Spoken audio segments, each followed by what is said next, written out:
bansa'y nahaharap sa malaking problema. Di lang sobrang kahirapan kundi yung sistema.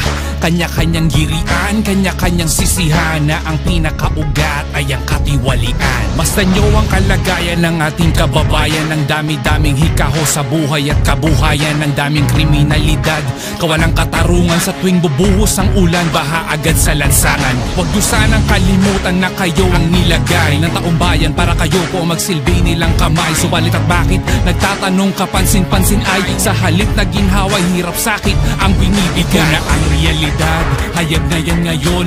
Dito sa ating bansa may malawakang korupsyon. Hindi na barya-barya, umabot na ng trilyon. Kaya ang taong bayan ay sumisigaw ngayon. Pakinggan nyo ang pagsigaw ng hustisya. Kung may investigasyon, dapat nakikita. Walang pinapaboran, walang tinatakpan, para magkaroon ng kapayapaan. Ang tinig ng bansa'y sumisigaw ng malakas. Dapat ay hindi pinipilipit ang batas. Ang dapat na gawin ay patupad ang patas upang makabangon ang Pilipinas. Kapag mayroong pagkilos, mayroong inaayos. Kapag mayroong proyekto, dapat tinatapos. Kapag may anomalyan at ito ay naudlot, hindi dapat pagtakpan, mayroong dapat managot. Taong bayan ay unahin, di sariling kapakanan. Kung mayroong naging hakbang, dapat nakikita yan. Hindi mabuting nakatago, naghihintay ang bawat Pilipino sa resulta ng pagdinig sa kaso. Buksan ang paningin, huwag nang magbulag-bulagan. Pakinggan ang hinaing, huwag nang magbingi-bingihan. Natupagin ang gampanin, di bulsa ng sinuman. Kababayan ang unahin, hindi kapabayaan. Huwag niyo pong masamain, bagkos ay tanggapin. Ayaw po namin ang bansa na magulo. Ang nais po namin, ang trabaho niyo'y gawin para sa mamamayang Pilipino. Pakinggan niyo ang pagsigaw ng hustisya. Kung may investigasyon, dapat nakikita. Walang pinapaboran, walang tinatakpan, para magkaroon ng kapayapaan. Ang tinig ng bansa'y sumisigaw ng malakas. Dapat ay hindi pinipilipit ang batas. Ang dapat na gawin ay patupad ang patas upang makabangon ang Pilipinas. Pakinggan niyo ang pagsigaw ng hustisya. Kung may investigasyon, dapat nakikita. Walang pinapaboran, walang tinatakpan, para magkaroon ng kapayapaan. Ang tinig ng bansa'y sumisigaw ng malakas. Dapat ay hindi pinipilipit ang batas. Ang dapat na gawin ay patupad ang patas upang makabangon ang Pilipinas. Pagtutupanin, ito ay hotel. Lapis na ang akin ng gabi. Bakit hindi ba sapat yung ng medical certificate ng doktor? Na akin ng lag ito ay lapis na. Lapis na. Dito na bispo. Bakit hindi? Linis.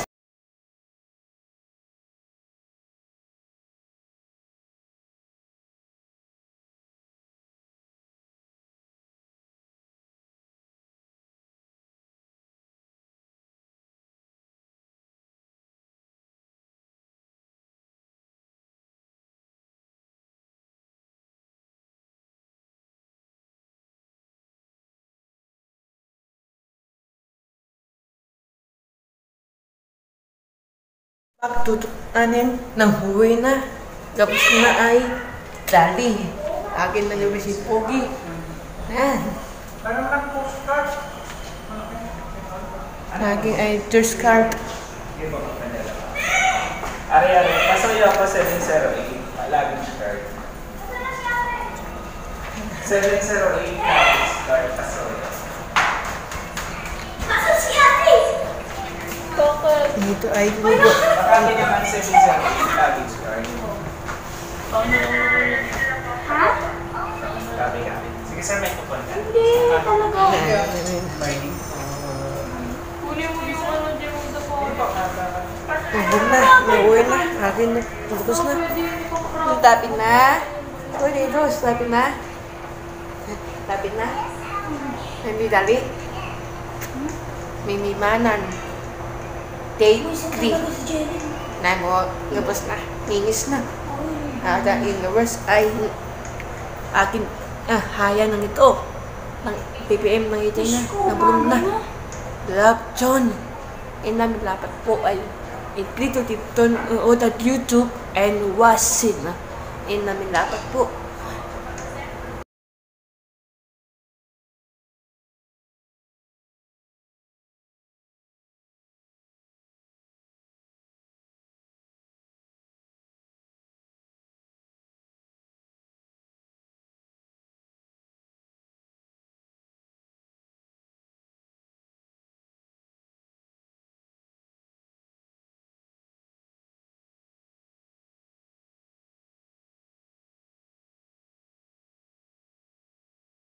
Tutup namin ang habang vlog uwi na.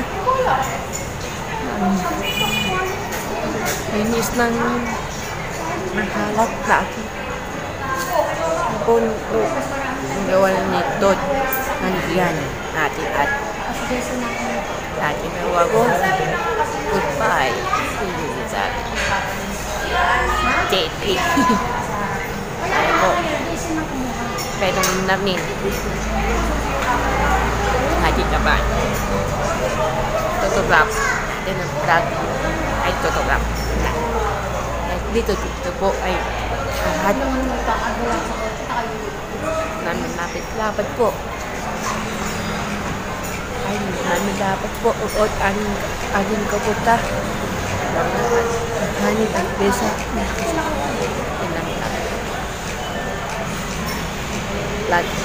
lapit yung dati ko. Pagto, pinitaw na. Ay, pagod na naman ako. Okay, tato kay ikaw may gaga. Ang dami na higaan. Batay ay. Agad ka, Dedelos. Awan ka. Awan higa.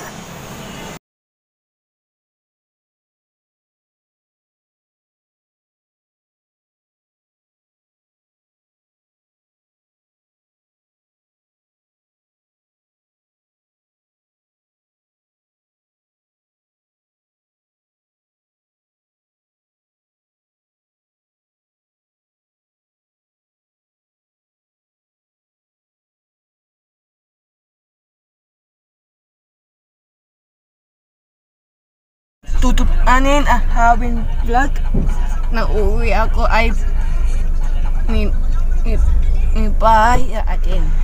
Inadlapat po noodo iplyo at dito na po. Dapat po mag-ikatong kayo. Kapos na.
Pagtutup anim, ito ang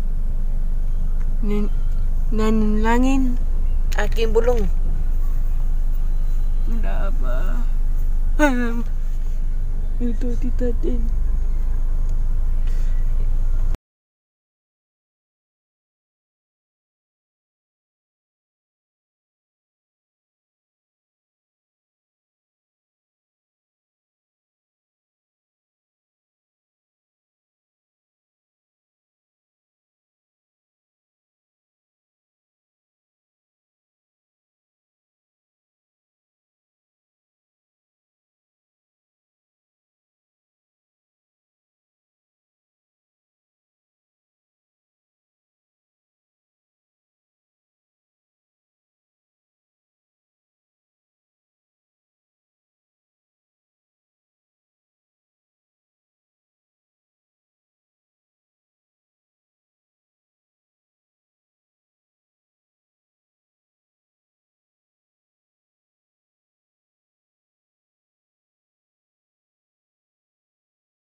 Pagtutup anim, hahabang talag. Yun na lang. Ano ba ang gusto mo? Papa, gusto mo ba biryani? Baka lamis ni Papa. Ito ang udong pa ako. Meron kasi silang solo, meron kasi silang platter. Ayan, yung mga ano nila. Hinay na ako. Nahapon na. Biryani. Etong dalawa, biryani kayo. Si Mama, kaya Ma. Ayun po sa inyo. Meron kasi ditong shawarma, meron chicken naman yun. Kung gusto mo i-try mo yung ano, kebab nila. Ha? Kebab nila, parang barbecue. Barbecue na. Chicken yun, chicken. Nanapogi With ay. rice. Gako mo. Ma'am, may syrup eh dito.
Bagtutup anin.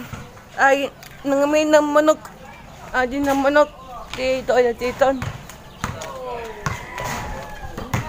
Ato unus.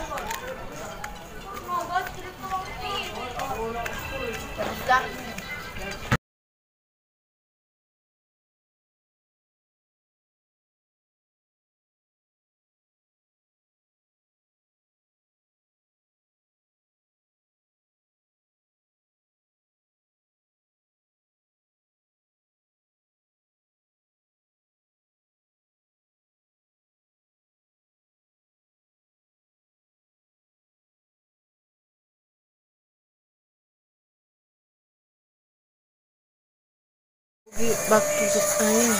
Kabusta? Editor. Ate po. Inanalakad po. Antik. Edit yung naman. Antik po. Antik.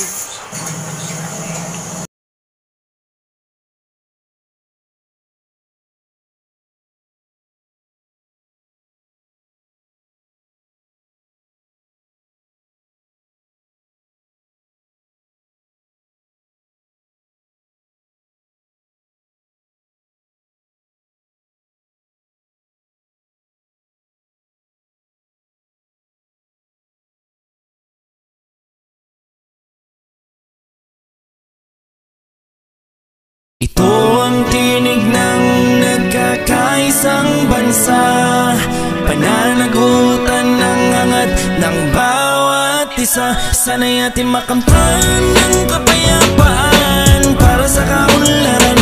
Dapat ay pagbuksan at ilawan ang daan, tiwala ng sambayan ng Pilipino. Kumusta ka?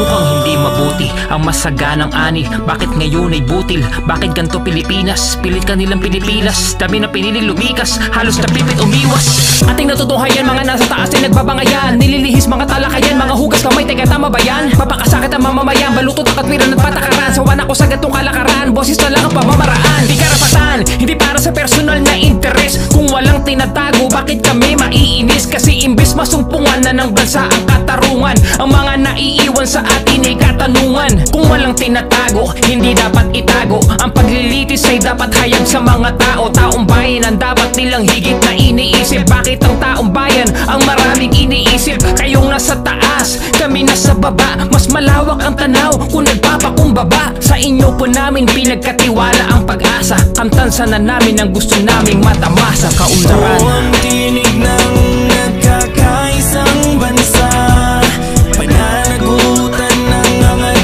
ng bawat isa. Sana'y ating makamtan ng kapayapaan para sa kaunlaran. Dapat ay pagbuksan at ilawan ang daan, tiwala ng sambayan ng Pilipino. Kaya natin to, Pilipino.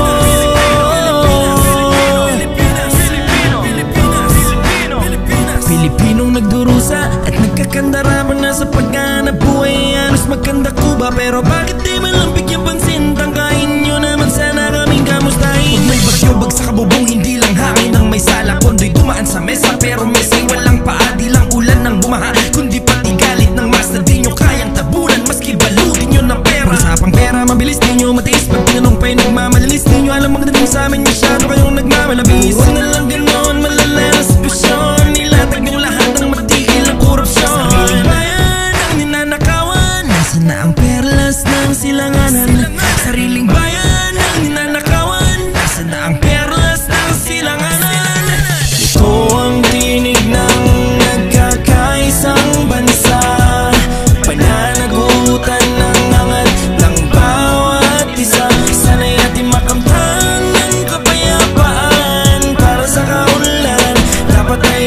bansa'y nahaharap sa malaking problema. Di lang sobrang kahirapan kundi yung sistema. Kanya-kanyang girian, kanya-kanyang sisihan, na ang pinakaugat ay ang katiwalian. Basta nyo ang kalagayan ng ating kababayan, ng dami-daming hikaho sa buhay at kabuhayan, ng daming kriminalidad, kawalang katarungan. Sa tuwing bubuhos ang ulan, baha agad sa lansangan. Huwag nyo sanang kalimutan na kayo ang nilagay ng taong bayan para kayo po magsilbi nilang kamay. Subalit at bakit nagtatanong kapansin-pansin ay sa halip na ginhaway, hirap sakit ang binibigay. Na ang realidad, hayag na yan ngayon. Dito sa ating bansa may malawakang korupsyon. Hindi na barya-barya, umabot na ng trilyon. Kaya ang taong bayan ay sumisigaw ngayon. Pakinggan nyo ang pagsigaw ng hustisya. Kung may investigasyon, dapat nakikita. Walang pinapaboran, walang tinatakpan para magkaroon ng kapayapaan. Ang tinig ng bansa'y sumisigaw ng malakas. Dapat ay hindi pinipilipit ang batas. Ang dapat na gawin ipatupad ang patas upang makabangon ng Pilipinas. Kapag mayroong pagkilos, mayroong inaayos. Kapag mayroong proyekto, dapat tinatapos. Kapag may anomalyan at ito ay naudlot,